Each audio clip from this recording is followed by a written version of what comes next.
關於廣州嘅37路呢，應該馬上就要撤銷㗎啦。我哋今日一齊再去睇一下。首先根據2025年3月24號嘅廣州交通運輸局線網優化通告去睇呢，其中嘅一條呢，就係要將37路同18路整合嘅消息啊。大致內容就係要將18路從而家嘅體育中心總站改成行花城大道接廣州大道接中山一路之後，去到東山口呢，就將37路撤銷咗㗎啦。咁即係意味住呢，赤崗一帶嘅居民，如果以後你想去東山口嘅話，一係你就坐巴士去到珠影，坐3號線去到體育中心轉1號線就可以去到東山口㗎啦。一唔係呢，你又坐130、189、252呢啲去到南方報社，可以轉18路嚟到東山口等等嘅，亦即係意味住呢一段區7公里都唔到嘅路程，你係要轉2到3趟車左右先至可以去到東山口㗎啦。咁其實呢個方案整體調整嘅套路呢，就係同以往一模一樣嘅，就係叫你以後去呢個地方轉多幾次車，自己執生嘅意思啦。咁其實呢，關於呢一個調整方案呢，官方都有俾到嘅原因，反正呢，無非又係嗰幾樣，就係客流減少同埋線路重疊嘅。但係其實仔細研究一下，你就會發現啊，保留嘅18路先係真正嘅重疊嗰位啊，因為呢，佢從赤沙到台涌段呢，係可以同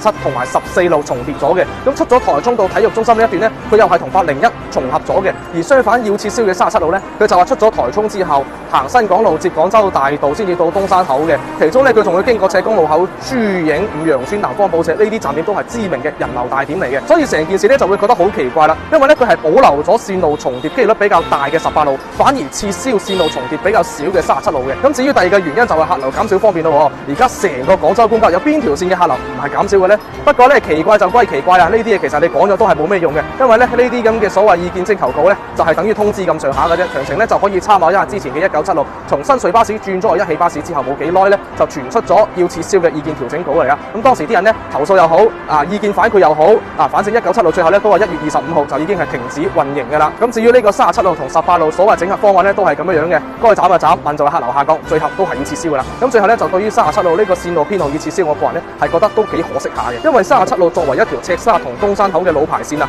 無論係編碼定係走向定係兩端嘅終點站之間呢，至少都係有成20年係冇咩變化過噶啦。反觀18路呢，佢最早就係從中山大學開往華景新城之間嘅走向嘅，後來喺2010年因為 BRT 開通呢，佢先撤銷咗嘅。咁直到2013年，由於一汽巴士呢係要將赤沙到體育中心嘅一條節假日1專線改成全天候正常公交運營嘅情況下，就先至將節假日1專線改成咗18路，就係等於借咗節假日專線1嘅 C 還咗18路嘅運嚟嘅。咁基本上呢，就係而家一汽巴士第3分公司所運營嘅18路呢，無論係佢成個走向又好，運營又好，都係同以前嘅關係都唔大嘅。所以按道理講呢，喺赤沙尤其係東山口地區嘅居民呢，佢哋整體係會對37路更熟悉嘅，乘坐嘅時候呢，亦都更加唔容易會搞混嘅。所以我個人覺得無論係線路撤銷又好，調整又好，整合又好，優化又好啦，用翻37路呢個線路編碼，整體係更加適合噶啦。咁最後，如果你對37路嘅撤銷有啲咩睇法，又或者你對37路呢條巴士線有嗰啲咩故事嘅話呢，亦都歡迎喺評論區入邊講出嚟嘅。